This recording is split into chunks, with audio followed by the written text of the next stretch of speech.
All right, let's go to Tina in Chi-Town in Chicago. What's up, Tina? Hey, John. How we doing? Glad to be talking to you today. I'm glad to be talking to you. What's up? I could really use your advice. Maybe. What's up? So for the last 6 months or so, I've been living in this in-between place in my marriage where I'm half in, half out. I feel stuck, unable to move forward, and it's taking a big toll on me. So my question for you today, is it possible to fall back in love with your spouse? And I can give you some background. Off the top of my head, I'm going to say no. I think you should move out. Okay. Now, I just said that to be provocative. When I said that, you kind of smiled and laughed. How did you feel when I said that? I figured you were joking. Oh, okay. Well, there we go. I'm not very good at this job. So normally when somebody tells me they're stuck, I will do my best to convince them right off the bat that one answer is the right one. Because usually it's like setting a puzzle piece in and you know if it fits or not. And so, or you will push back and immediately start to fight me like, no, I'm in this marriage, right? So it becomes something very powerful. Sure. Why have you, and I'm intentionally using these words, why are you choosing to be stuck? That's a good question. Maybe if I give my background, it might kind of help shed some light into what's going on. Okay. So we've been married for almost 5 years, together for 7. We have 2 kids, a stepchild and one together. Shortly after we got married, I realized how much anxiety and alcohol consumed my husband. When I was pregnant and after our son was born, it got worse, and I became the default parent. It's been really hard. After many failed attempts to get his addiction under control, I hit my breaking point last fall, but I wasn't really ready to move out, and I gave myself until the end of the year. In November, I finally told him that I would not keep living like this, and he said he heard me differently than all of the other times before, and he's been showing consistent, real change for the past 4 to 5 weeks. So for so long, I visualized my life as a single parent without him because I didn't see him changing and making some of the strides that he has been more recently. I just know that it feels like I don't have the same feelings as he does for me anymore. And I feel stuck in deciding, like, can I jump back into this, or is it time to move on kind of without him? Yeah. I mean, you left him. You left him a while ago. And you waited for a while to tell him, and you told him in the form of a if-then statement. If you don't do this, then I'm gonna fill in the blank. And he called your bluff. And now you're in a mess, right? It feels like the more honest thing would have been to, in November, actually, back in June, back in March, to say, I can't be in a marriage. I feel unsafe because you are an alcoholic. I feel unsafe because you're not taking care of yourself. I'm out. That would have been the most honest way. Or to say, I am considering leaving you because I don't feel safe. Sure. And that's not happened, though, so here we are. So it sounds to me like you left. Now, you chose to withdraw, and so I think 1,000,000% you can choose to hop back in. He's at the very, very, very beginning stages of sobriety.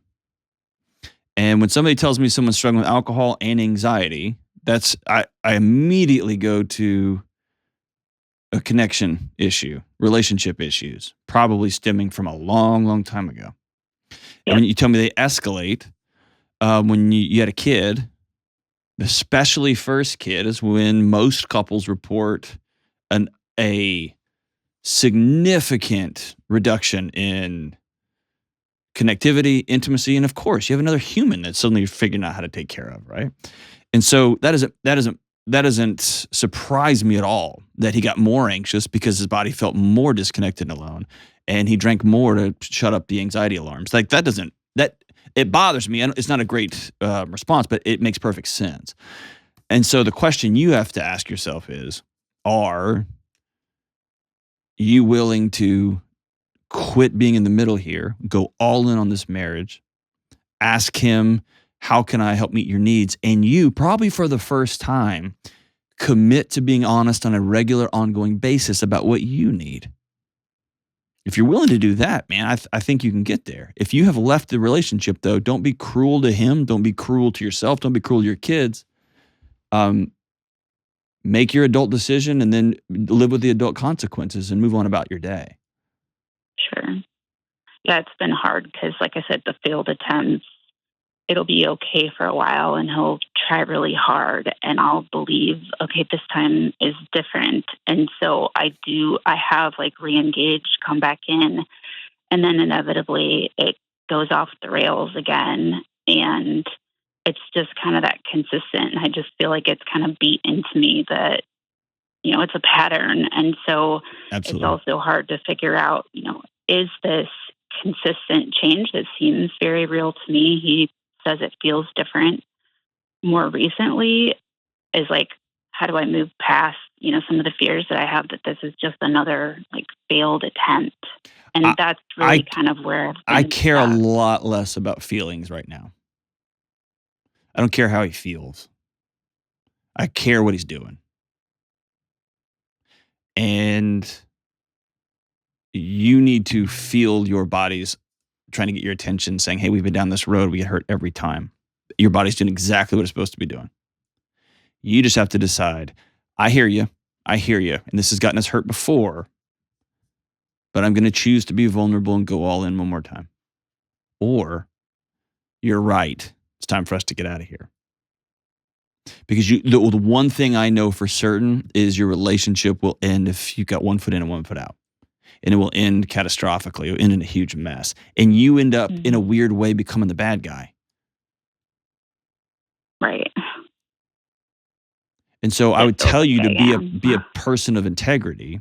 And I don't mean that in a like to be throwing grenades at you, but be in or be out. And if you're in, say, every time this gets me hurt, every time this drags me through the mud, you hurt me. You drag me through the mud. And I'm choosing to go all in again. And here's what this is going to look like. Have you outlined not what he needs to be doing, but have you outlined what you need to be whole in this marriage? Yes. We've had a conversation multiple times. I mean, more recently was probably a couple months ago, but when I did tell him that I wouldn't keep living like this, like he referenced like some of the things that I had shared before. So he knows what they are. Okay. What is he doing to get sober and stay sober? So he weekly has been working with a counselor that specializes in addiction and is helping like through his anxiety and past traumas and things like that. We've been going, it's been sporadic, but we go to the same counselor that he sees individually together. But more specifically, like things that he's been doing, like he has not been putting himself in temptation, meaning like going to the bars, unless it's for a specific thing or he has specific kind of goals in mind, top of mind. He's catching himself a lot more instead of like reacting in a normal way. He's taking the time to like really think about it, be conscious. So I see that he's doing like the internal work in addition to, like I said, working with his counselor. So you mentioned a bunch, and those are fine things, especially getting professional help. In a perfect world, he'd be going to a group 3 or 4 times a week, especially here at the beginning. But I'll leave that between him and his counselor. You named a bunch of things that he is stopping doing. He's stopping being reactive. He's stopping going to the bars. He's stopping fill in the blank. That's all fine and good. The only way I believe this is sustainable is if you two decide some things you're going to do together that are going to replace some of those things. He doesn't go to the bar. Y'all have a weekly night that y'all put the kids to bed and you both stay up 30 minutes later and you just hang out. You play Questions for Humans. You are silly. Y'all make out like you used to when you were dating. Like whatever things, you play dominoes. I don't care what you're doing. You watch now I would rather you not watch a show together because that can just be numbing too. But watch a show together if that's what you got to do. So I would love, we're going to go for walks together. We're going to go to the gym together. We are going to have one couple or one group of friends over to our house every week. We're going to make ourselves do it. Even when the house is a wreck and we're tired, we're going to figure this out because we're going to start not only stop doing things that hurt us, but we're going to start adding things, doing things, participating in a way of life that makes the whole environment less anxious. And that's connectivity. That's free. We're going to pay our debts off. We're going to find those things that make us anxious. We're going to get rid of a bunch of clutter and a bunch of crap. You see what I'm saying? So we're going to do positive things too. And that's where you can not just sit on the sidelines with your arms folded, judging him to see if he's making progress. But this is where you are vulnerable and you participate in what happens next.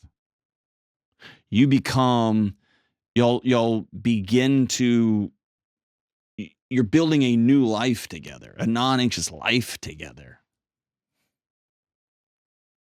So to answer your original question, do I think you can fall back in love? Absolutely, I do. Will I ever know the ins and outs of the abuse you've experienced? No, I don't. And so only you can make that call. Just because I think you can doesn't mean it's going to happen. Is it, maybe a better way to phrase it is it possible? Yes. Likely? I don't know. What I do know is if you're going to stay in it, you got to be all in. And being all in means you got to be vulnerable. And being vulnerable means you might get hurt again. It's the only way love works. I hate it. I don't like the design. I wish I could be kind of in and kind of out. You can't. And on the other side, if you're going to be out, be all the way out. Don't torture him. Don't torture you. Don't drag those kids through it. If you're out, be out. And as long as you're in this relationship moving forward, never wait 1 month, 5 months, 9 months to communicate your needs. Love yourself enough to be heard on a daily basis, on a weekly basis, because your needs matter. Let me know what you decide. I'm interested to see where this thing heads, and I'll be here if you need anything further.